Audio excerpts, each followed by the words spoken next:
Welcome everyone to the L7C podcast, Dragon Ball edition.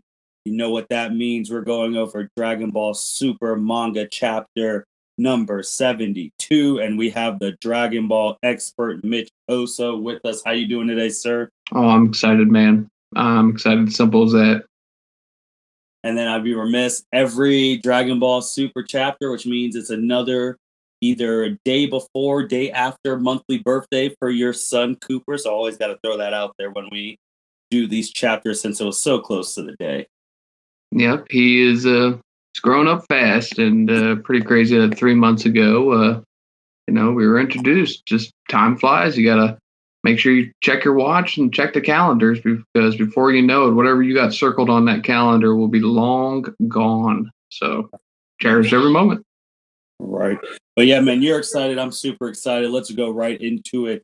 The chapter came out. This was the first chapter, and I think years that we had no spoilers, none from Dragon Ball Hype, and Zyro, Geekdom, Unrelenting Gaming. Like the day before, there was nothing. So me and you on Wednesday, we were just like, there's no spoilers. Like, what the hell is about to happen? And you said it right. It's either going to be really good or really bad. And this chapter has every Dragon Ball fan and expert talking about it. So, Mitch, let's go right into it, man. Do the typical breakdown of the chapter. Alrighty, so this chapter I would say is broken down into one single part. It is not broken down through different storylines. The focus is all on Goku, Vegeta, and Granolah. Simple as that. So it starts off, the previous chapter ended with Goku, Vegeta traveling with Mackie and Oil to Planet Cereal and all the other fun jazz. And they arrive 18 days later, and Goku and Vegeta get off the ship, and they look at the planet, and kind of surprised Vegeta is that the planet is peaceful, and they guess were surprised that Granolah just wasn't destroying everything. Mackie points to the location roughly of where Granolah would be, which is on a mountain range far out in the distance.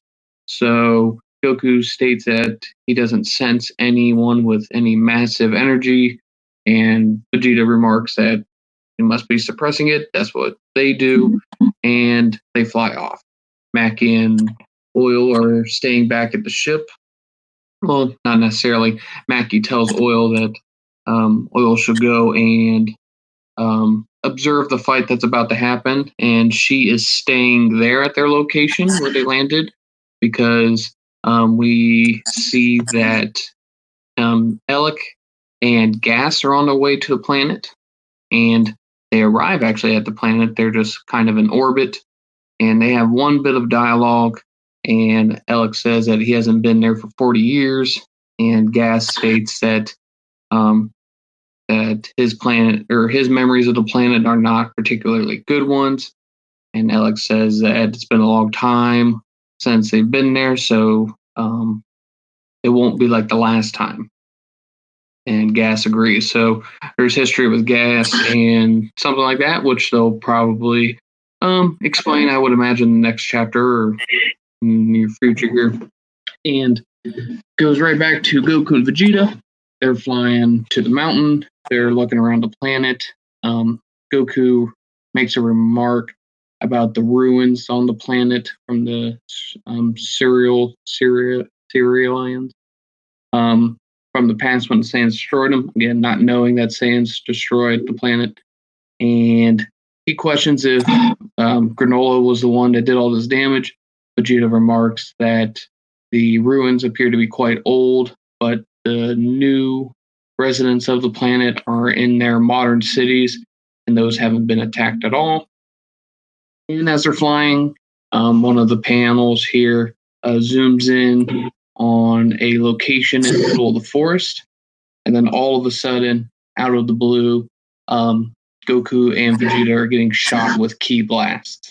And they're very precise and accurate as they describe them, and they have difficulty trying to dodge them, but they do their part. And Vegeta transforms into appears to be Super Saiyan Blue, of course, Goku goes Ultra Instinct Omen, presumably here. They're both dodging all of the Ki Blasts. Vegeta having to work a little bit harder. Goku, because we all know Omen, Ultra Instinct there. And they get to the spot in the forest where the Ki Blasts are coming from, and they notice that no one's there. And they are searching around, and then all of a sudden, coming from the sky, they're getting blasted with Ki shots again. So they then fly up into the sky to confront their enemy, and then all of a sudden, Ki blasts are coming from the ground. So they're going back and forth trying to figure out what's going on, and Goku is trying to get a grasp of the situation, and Vegeta makes the remark, if Granolah is fast or is moving faster than they can keep up with. And then Goku states, but that's not. And then we get the sweet panel of Goku getting hit by something. And he is in pain here. And we find out that Granolah blasts him right in the back. Goku plummets to the ground, badly hurt. And Vegeta races down to the ground and pulls out a Senzu bean and gives it to Goku and says, I can't believe that, or I hate to have to use one of these before we even see our enemy. Eat up, but I only brought 2 with us. And he's only brought 2 beans with us, so apparently they must only have 1 left, if I can do my math right there. And Goku gets up, and Goku makes a remark, or Vegeta makes a remark to Goku saying that he relies on Ultra Instinct too much, even though he hasn't perfected it. So then dodge using your mind instead. So Goku says, you're right. He goes Super Saiyan, and I think it's actually yellow Super Saiyan. I can never tell. Yeah, because I think I stated that Vegeta was in Super Saiyan Blue. I think it's just regular Super Saiyan, but you're right. It is Super Saiyan because remember, you'll go later in the chapter. Granolah says golden hair, now red and blue. Yep. Good point there. And they're in the forest again, and Goku finally senses where Granolah is, and he shoots a Ki blast right into the forest. And sure enough, it's heading right towards Granolah, and then he vanishes from that spot right before he gets hit, and he instantly appears right behind Goku and Vegeta. And Granola's just standing there, and Goku and Vegeta are amazed. And Goku makes a remark, instant teleportation, like with a question mark, and then says, no, it's even faster than that. And Granolah remarks that he has no name for the technique. It's just a small fraction of the power that elevated him to be the strongest in the universe. And Vegeta makes a remark, basically that he's cocky. Granolah introduces himself. I am Granolah, the last of the Ceruleans. And Goku asks if he's ever seen or ever heard of them before. Vegeta says that he cannot say that he has. Granolah says that you may not know us, but I know your kind too well. That catches Goku and Vegeta off guard. And they just go back and forth asking, just, Vegeta says, you hold a grudge against us for some reason. And Granolah says, why should I tell you? It doesn't matter either way. Your tribe is fated to meet its end here. So he lifts himself or elevates himself up into the air. Goku and Vegeta are wondering what he's planning on doing. Then he sticks his hand out. Granolah does at Goku and Vegeta. Goku has this sudden realization of something bad about to happen. And then all of a sudden, the entire surrounding area just explodes. A humongous explosion, dwarfing the mountains all around. And off in the distance, Oil is in shock that Granolah has this power, again, as he is observing the fight to report to the Heaters. And Now the panel shows that Vegeta and Goku are up in the air. Now this is a very important part of this arc here, or of this chapter I meant. Goku asks Vegeta, "Do you see that move?" And Vegeta makes the remark, "It was similar to destruction." I want to repeat that. He said it was similar to destruction. Holy shit. And Goku says, does that mean he can use other techniques? And Vegeta just brushes it off as, ridiculous. Granolah is a little bit surprised that they were able to escape and makes a remark that they are stronger than they appear. And Goku asks if they should attack together. And Vegeta, being, typical Vegeta, says, "Don't be absurd. I'm in no mood for teamwork. I came here to prove myself superior to you." But Vegeta gives Goku the opportunity to fight first, which catches Goku off guard, and he says that Granolah's already hit him once, so he should be given the opportunity for payback. And Goku surprisingly agrees. And Granolah threatens him to come on down and fight, otherwise he's going to shoot him down. And Goku descends to the ground and continues discussing with Granolah that he is going to fight him. And Granolah calls him a fool.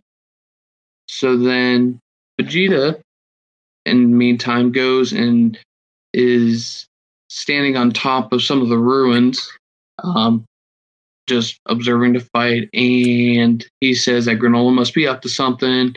He's going to keep his eye on the situation. There has to be more to this. There must be more to Granolah than just another villain to defeat. So it goes back to Goku and Granolah. And Granolah remarks, or says, "Where's that monstrous ape form you people are known for?" And Goku says, "Wow, you really do know a lot about us." Granolah says it's based on all of his horrible experiences. And Goku says that we can't do that transformation anymore. And then he transforms into Super Saiyan God and says, "This is what we do." And Granolah is just kind of observing. First golden hair, now red. All you Saiyans had black hair. Goku talks about it, and Granolah basically doesn't care. So then they start fighting, and it's a pretty intense beginning here. Granolah is fast. He is precise. Whenever he attacks, he is trying. He's using his hands. He's pointing his two fingers, his pointer finger and his index finger, trying to stab Goku with them. And Goku is dodging. Granolah just keeps attacking, and so on and so forth. And Goku can't find an opening, as he states, to attack Granolah. So then he goes Ultra Instinct Omen while in his Super Saiyan God form. And he starts dodging everything that Granolah is tossing his way. And Vegeta makes the remark that it must become more accurate when being used with a Super Saiyan form, which is cool and whatnot. And we see some more panels of Granolah fighting, using all his different techniques. He uses one technique where he makes a ki blast out of all of his fingers and thumbs, shoots them all at Goku, and Goku dodges every single one. And then actually a pretty sweet looking shot on page 31. It's just raining ki blasts down, and it shows him just dodging everyone in a single frame. Pretty sweet. And then it shows Goku. He gets out of the area in which the ki blasts are coming down, and he looks up to where Granolah was, and Granolah's not there. Big mistake, because all of a sudden Granolah now appears in front of Goku and hits him right in the stomach with just his, just an open palm, kind of just like a jab with his two fingers, right in his gut. And it shows Goku caught off guard, and it zooms in on Granolah's eyepiece that he has, his little binocular thing that makes his vision that much better. And then Granolah backs off. Goku grabs his stomach and says, "You almost got me there. I slipped up." And then all of a sudden, Goku falls out of his Super Saiyan God transformation into his black hair and collapses on the ground. And Vegeta's in shock, Oil's in shock, and Vegeta remarks that he targeted Goku's vital points again, and asks how is he learning Kakarot's or Goku's weaknesses so quickly. And Granolah, looking at Goku on the ground here, states, "Your reaction time is incredibly fast. I can tell that your body moves on its own before your brain even processes incoming attacks." But he said, however, even a flawless fighter cannot hide his vital points. Okay. He states that as he dodged, that Granolah observed the blood flow and muscle movements, and he learned exactly where to strike. Goku questions, "You can see stuff like that?" And Granolah admits that his right eye, the one with that patch on it, is the sharpest in the universe, and it sees all. And Vegeta just wonders that a tribe driven to extinction known for their evolved right eyes. This is starting to sound familiar. So Vegeta is now recollecting something in his past that reminds him of these Ceruleans. So then he looks down to the ruins, and stuff just starts clicking more in Vegeta's head. Granolah says to Goku, though, but that's not all that his eye can perceive. It also can reveal that Goku is concealing his power. And he says that I don't know what you're trying to pull here, but you really need to stop holding back, otherwise I'm going to kill you.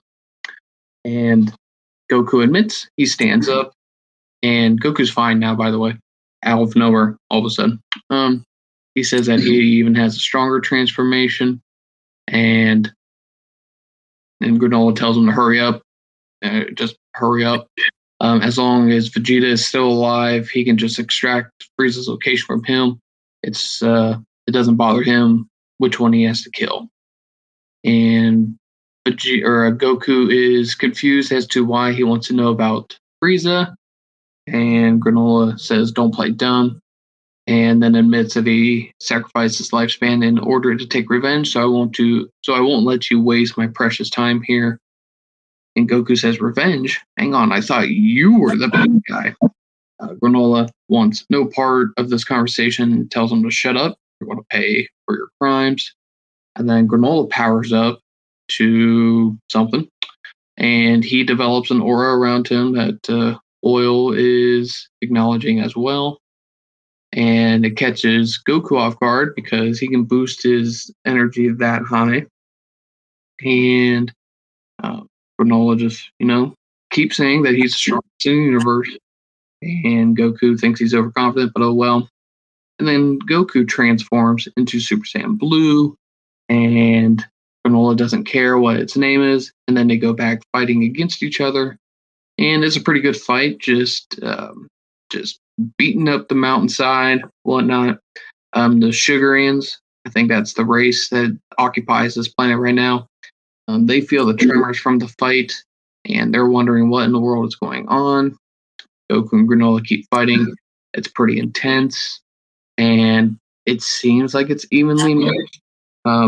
No signs that one is having an advantage over the other. And the last little bit of the chapter here ends with Vegeta not observing the fight. He is looking around the ruins, and he puts his hand down on the ground. Vegeta is standing in the footprint of a great ape, and he says, "Yes, I see. It's all making sense now. I think I know who he is." Then chapter ends. Thank you.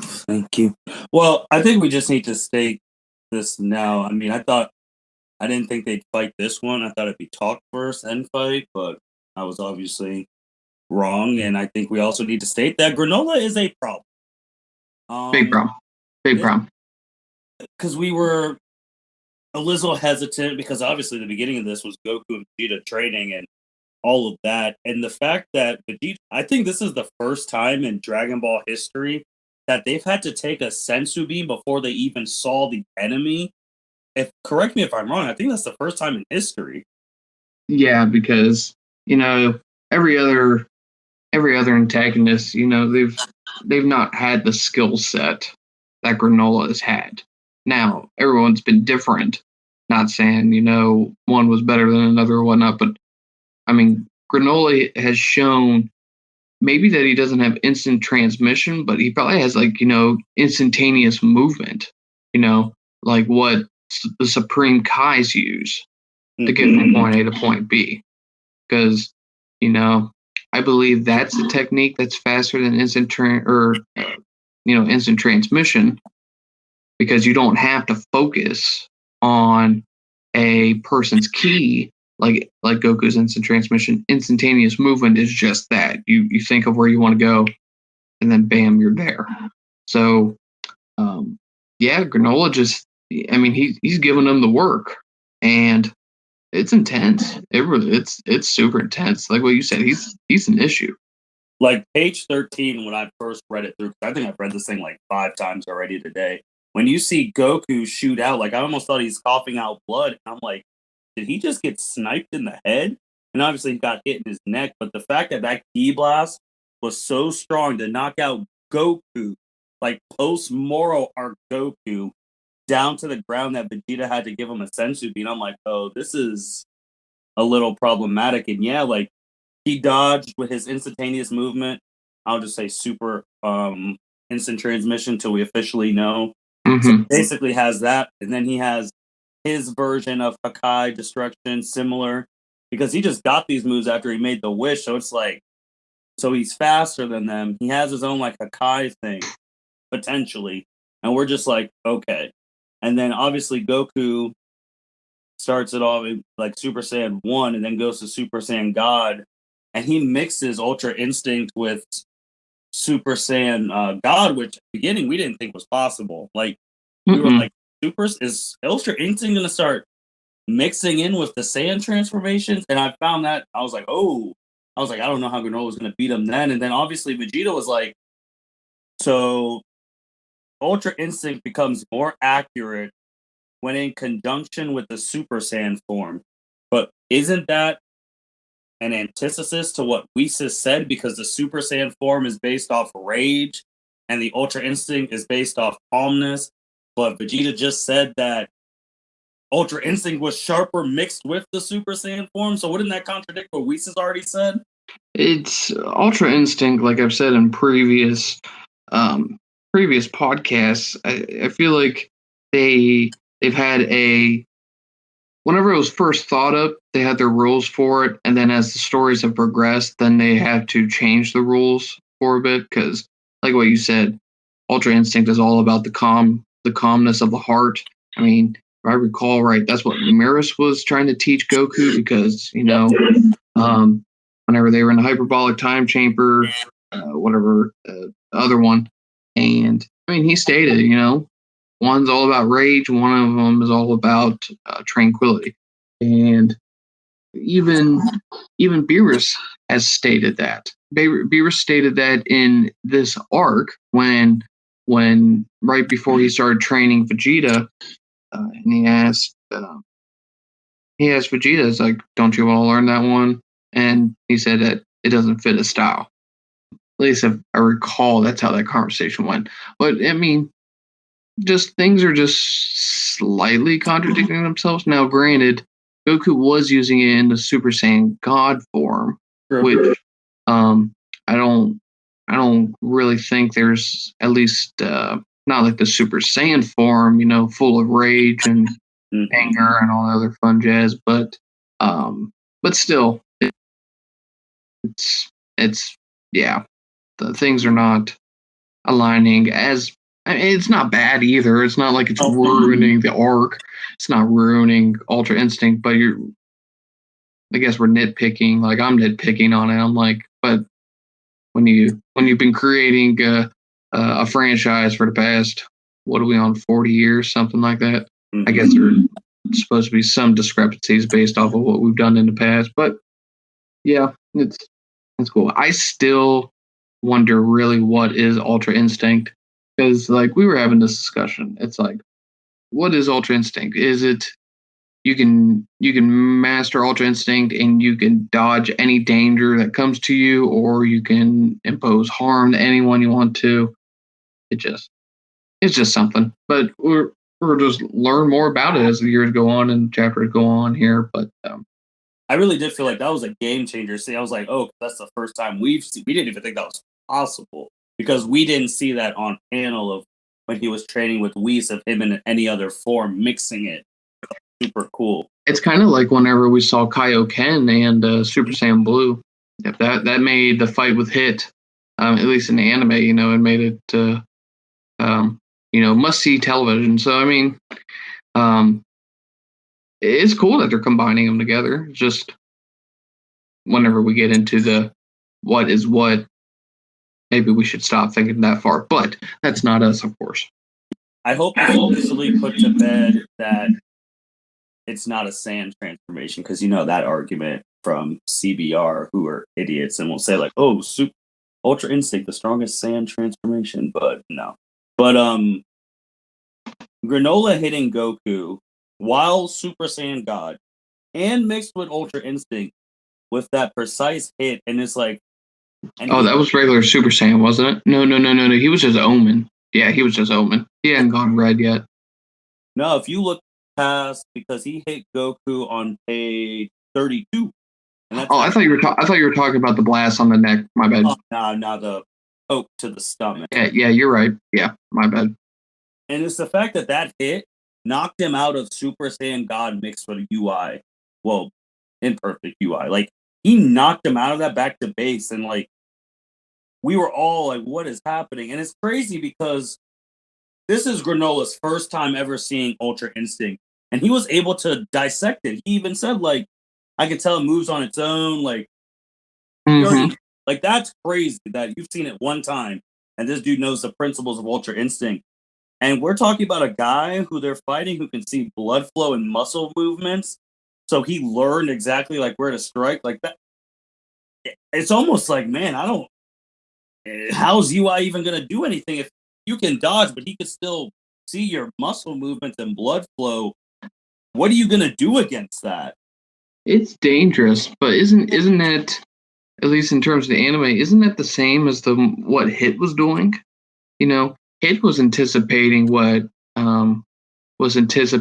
muscle movements and hitting vital points. And then, granted, Goku figured it out real quick. I don't see Goku figuring this guy out, especially since it appears as though it's not just like Hit has time skip.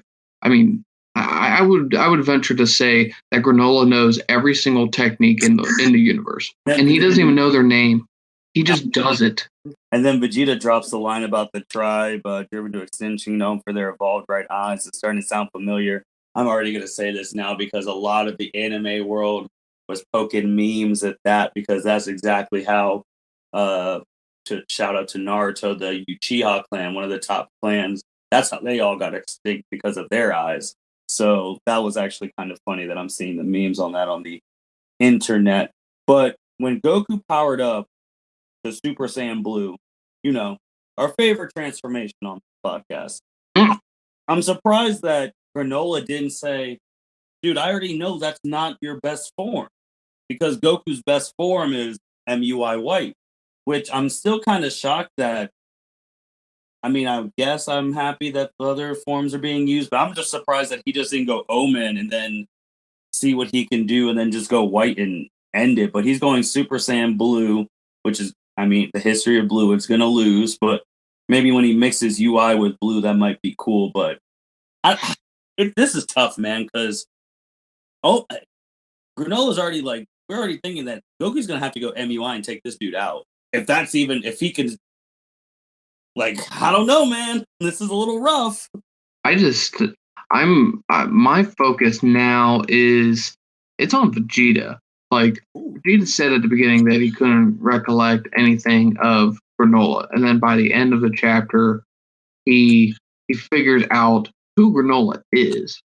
Because I want to know, was Vegeta there? Was he on the planet whenever this occurred? I don't think he was. I forget how old Vegeta is in this arc. They're pushing that age of, like, it was probably like, whenever he was a very young child, or maybe whenever he was born. I think it was 50 years. So, yeah, maybe. I think Goku and Vegeta might be pushing 40. I could be wrong on that. I could pull up the Wikia, but just kind of hard to keep track of what year we're even in, anyways.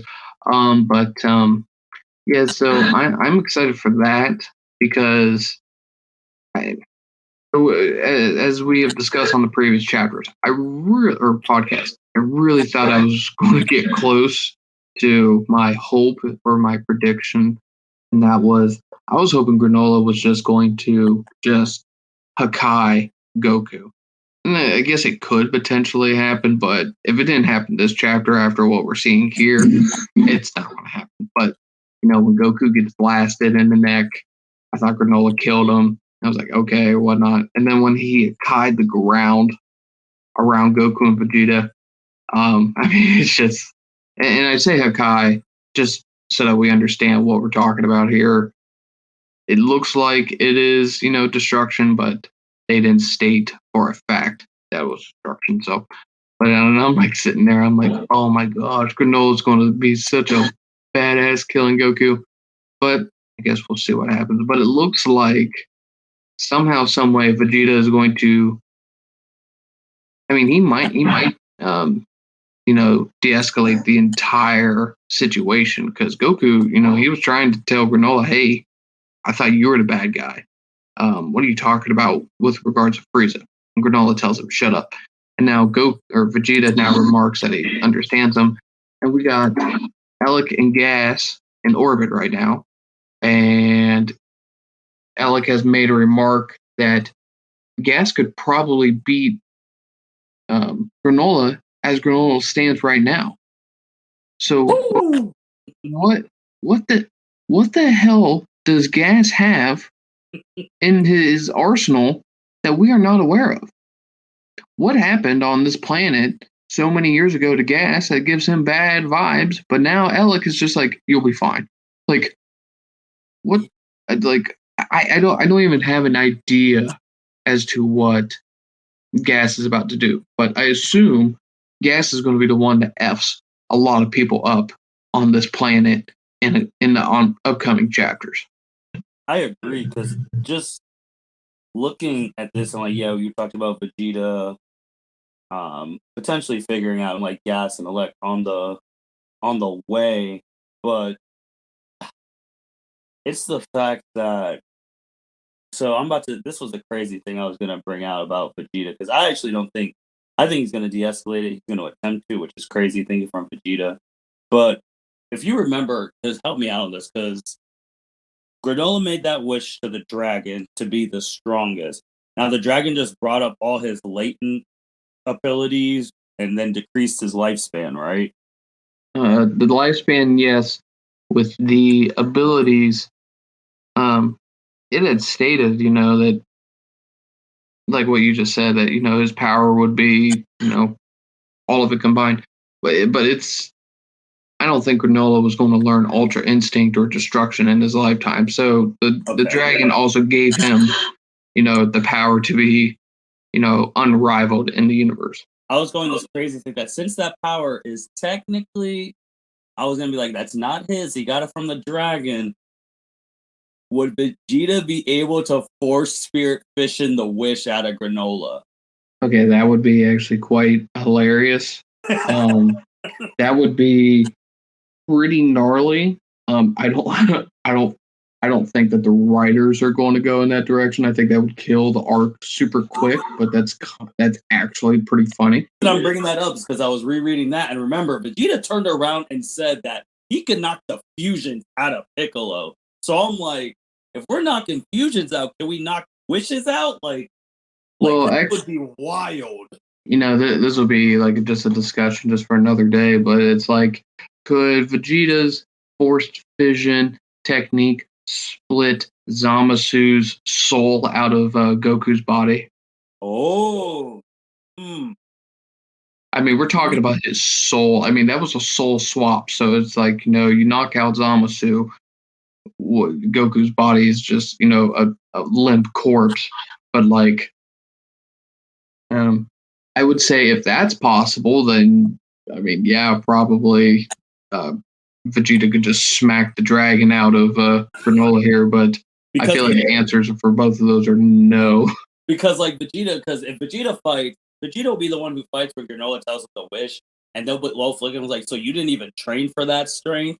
Like you wished it, and then Vegeta would be punching him saying, no warrior who doesn't train for their strength deserves to have their strength and call themselves the strongest warrior. Could you imagine if he was starting to lose energy? Oh my god. Well, that would just be a copy of Ginyu. Yeah. Yeah, that would just be a copy of that. Now, I'm glad you mentioned that because I did think something in this arc reading it, and that is Granolah undisciplined? Because he just gained all of these powers, and I mean he's going all out. Like he Hakkai'd that entire mountain with no regards to anything and anyone.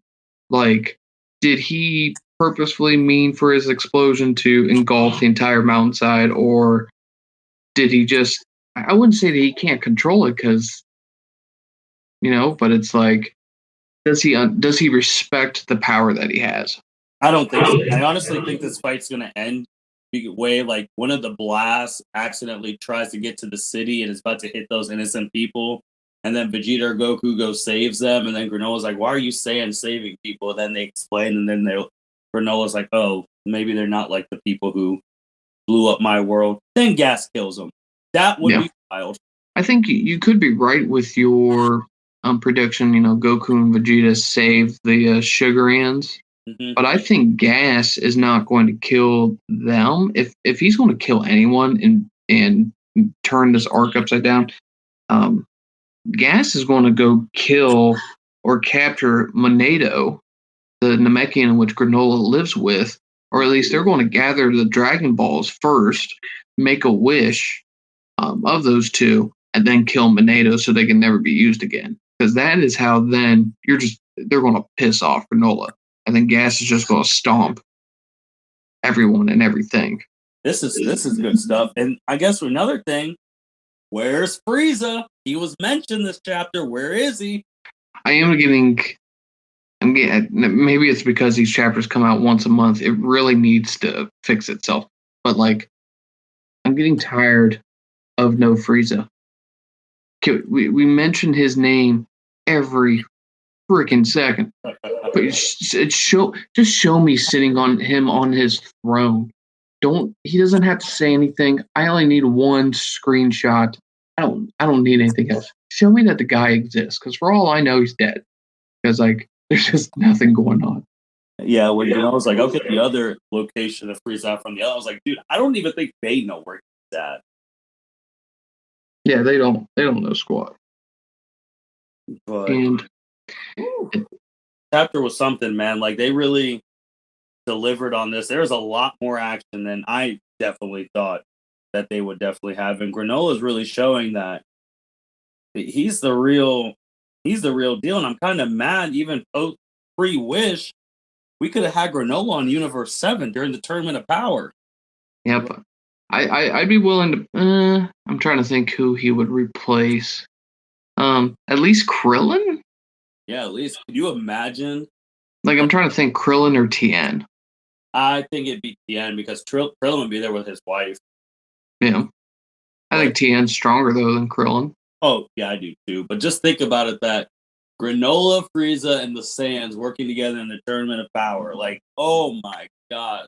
And Granolah would be like, I'm going to win this tournament so I can wish back my, like, race. Like, it would be wild, bro. Like, because he's able to see stuff with that eye, which we didn't even know what that eye could do at the beginning, and now we're just like, oh, this is the kind of OPI we got here. Thing is if Gas is so powerful, I mean, he should have been in the Tournament of Power. Mm-hmm. I mean, as these chapters progress, these arcs are showing that we didn't give our A team to. I mean, can you picture, like, if you recasted the Tournament of Power, some of your ults that you would put in there. So you'd probably remove Krillin, you'd probably put Moro in there, you get rid of Tien and you put Granolah. You would get rid of, probably what, 18, or Piccolo, maybe Piccolo. And then you would put in Gas, and again, this is under the assumption that Gas is just about to just obliterate everyone. That team would be. I mean, I'm starting to wonder who would be taking out people. To be honest, too, I would even go further because this is Dragon Ball. They'll find a tracker. I trade one of them for someone on that team for future Trunks. Yeah, like that. I don't, man. That Jiren would have to start fighting early. I would really love to see, some of, just based off of their skill sets, I would love to see Granolah, versus like a Hit. I think even before the Wish, I think, Granolah just has these like skill sets that would make it pretty cool against Hit.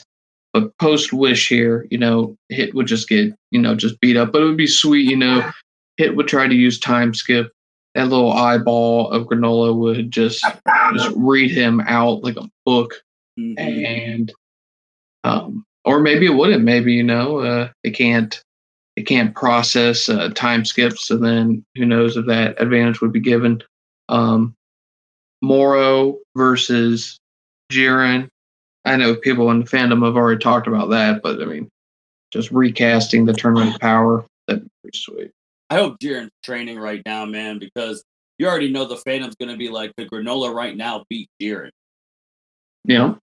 Like, I know that's already out there now because this dude, I mean, right now, he's had the advantage on a post-Moro Goku who has mastered UI level 1, whatever they're calling it, and could use UI and Super Saiyan forms, and he is going toe-to-toe with him and getting the advantage. And we've said that we think mastered UI Goku right now, post-Moro, is probably the strongest mortal at the point with that in mastered UI. So if he goes MUI white next chapter and Granolah gets the advantage, I mean, you already know next month we're going to be talking about, we put MUI white in the dumpster, or is it too early to say it? Eventually, MUI 1 is going to be, it's going to be crap. So, I mean, it's just, Goku eventually is going to make it more accurate, unless that's the thing. He just, makes it more precise, and that's all we ever see. If they ever tell us, oh, you unlocked MUI 2, then it's just like eye roll. Just keep it as MUI and just make it better. And Super Saiyan 4 MUI. If I could see it mixed with Super Saiyan forms, that's my new dream. I'm ready for Broly to figure it out. I'm waiting for him to somehow be so powerful that he takes the legendary Super Saiyan transformation and all of its rage and completely masters it to where there is no rage anymore. It's just power up. And then he uses Ultra Instinct. And you want to know where that's going to... I'm going to see that. I'm willing to bet I'm going to see that in Heroes. Because Heroes does that kind of stuff. They do the most outlandish, outrageous kind of things that we've always wanted to see. And they just slap it in their 6-minute episodes. And just pisses me off because I know the writers are listening to us. And they're like, well, we're not going to put that in the official canon, but let's stick it in Heroes here and tickle everyone's feelings. It's stupid. That's so frustrating. They put out 2 new episodes every month here, and we're just wondering who's going to be the new villain in this movie that's upcoming, and that's a conversation for another day. We do know the movie's coming. We're going to hold that for its own individual pod later in the road, maybe in a couple of days, because this chapter really exceeded my expectations. And Mitch, I know you are a guy who does like to read like the spoilers because you want to know what's going on, so you have your opinions and all that stuff. How did you feel not getting any spoilers though this time? It sucked. It sucked. I love spoilers. I love reading things before I see them. It's a weird hobby of mine. But before I go in and see a movie, I prefer to read the plot.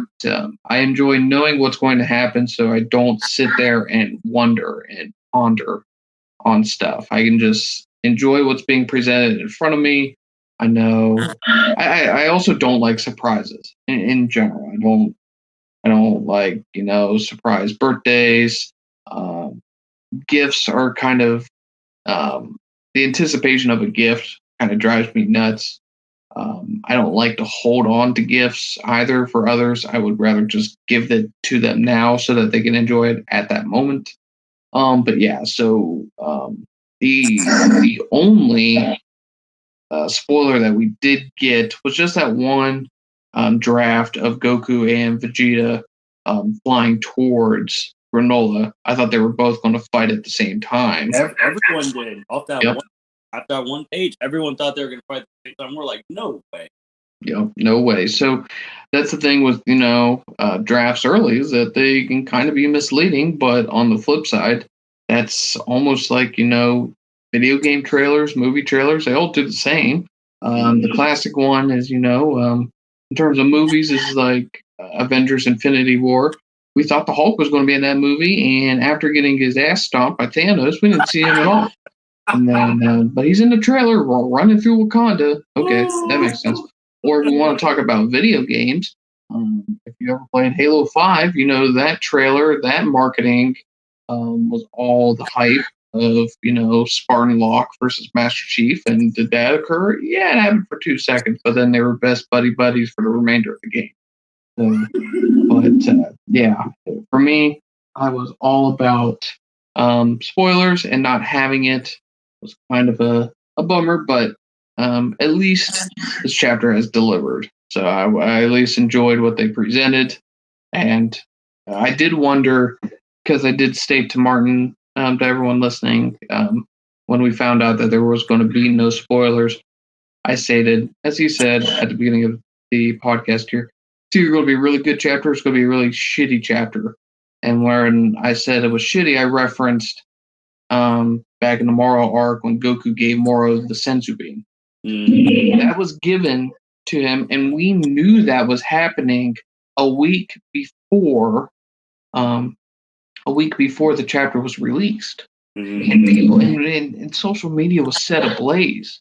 It was roast city on Goku. And people are saying that this is bullshit. Toriyama doesn't know what he's doing anymore. Toritaru is a jackass, and just everything under the sun, and probably even death threats. I imagine they got death threats because that's just human race in modern society. And so that's where I was like wondering, this chapter might be complete ass, because they're going to do something completely controversial, and they don't want anyone to know until the chapter actually comes out. But I think it stuck the landing pretty good. Just closing stuff. Chapter, it says next is June 20th, but June 20th here for us is a Sunday. So you still think it's going to come out June 20th, or they might make it a little earlier? I'm trying to think if there's ever been a chapter on a Sunday, like for us in the West. Like, I mean, if it would come early, it would come Saturday. Yeah. But I don't think, because I think we've had Saturday chapter releases. But we have, I can't recall if there's ever been a Sunday release, but I guess we'll find out. I mean, it can only come earlier, so it's like, hell yeah, bring it on. So it's either going to be on the 20th, as we all expect, or we're going to get it earlier, which would be great. We've never had a chapter show up earlier than the 18th of the month, though. So that would be a Friday. I mean, that'd be a good time to pop it out. So I agree. I mean, right now, momentum's hot. They got to keep this going, because no one expected this chapter to be this good. It delivered, so really have to keep it going. I think here the problem is, though, is that this chapter is so good, but we have to wait a month. It kind of like, it's going to lose its. I mean, the next week, this weekend, and a few days in the next week, everyone's going to talk about this, and then it's going to go dead until either a Heroes episode comes out, or a movie, or just any news of the brand comes out, and then so between like the 27th through the 10th of the in the span there, no one talks about Dragon Ball. I think also creators of let's just say anime for right now, they don't say it, but they lean on people like us who make content, or the top of the TV content of Unrelented and Geekdom and Saiyan Scholar, because I mean, we're making this episode right now about the chapter. We're going to make another episode a couple days about the movie. So if people during that time frame where they don't we don't have any content, some people are like, oh, let me go listen to what L7C said about the chapter so I can refresh before, because I mean that's when a lot of people listen to our stuff is a couple weeks before the next one, because they're like, oh, let me listen to refresh on the chapter so I know what's going on if there's no spoilers or anything like that. So they rely on people who love Dragon Ball, and that's a lot of people, especially on the YouTube and Twitter and all that. So man, it's gonna be a good time. I can't wait. Mitch, you got any closing things you want to say? Shout outs, the usuals? No, not today. Just thanks for everyone for the support. Continue to appreciate everything that you guys do for us. Just like, subscribe, tell your friends about us. I mean, just we appreciate all your support, and if you're on any sort of social media or whatnot, leave a comment or and just get socially engaged. And we appreciate all of you guys. Really do. Oh, shout out to Justin as well, our producer. He does a fantastic job listening to my BS. And whenever he produces any beats or whatnot, give him a listen, give him some love, and give him a shout out in case maybe he's looking to explore and branch, and who knows, get his tapes out there. So don't be a troll, because I'm after you. I'm not. I don't play games with trolls. So just so you know, that might encourage some people to be a troll, but I don't care. I will get the last word in. You will get tired. I don't care. But yeah, besides that, same stuff Mitch said. Thanks everyone for listening. Make sure you like, rate, comment, subscribe. Thank you, Mitch, for being on. This chapter definitely delivered. We're gonna be excited for the next chapter. We are gonna talk about the movie. We do know it got announced, and we're gonna have our thoughts on that in the coming days, because that deserved his own podcast. And we did talk about Vegeta, and maybe on that movie one, we might hit that Heroes episode, because Vegeta had in our opinion, a very sweet transformation. It was freaking sweet. And where that could potentially lead, maybe the real, I don't even know if I should call a Super the real one. Technically, Heroes is the real one. They've been going on longer. But the more mainstream canon series, Dragon Ball Super, to explore those mixtures of transformations, because that is, that's really cool. And then my last thing before we sign up, Frieza, June 20th, show up. Elite. Fingers crossed. And with that being said, thank you everyone for listening to the L7C podcast. You guys take care. Take care, everyone. Thank you for listening to this episode of the L7C podcast. Be sure to like, rate, review, and subscribe to the channel. Follow us on all social media platforms, and we'll be talking to you guys soon. Take care.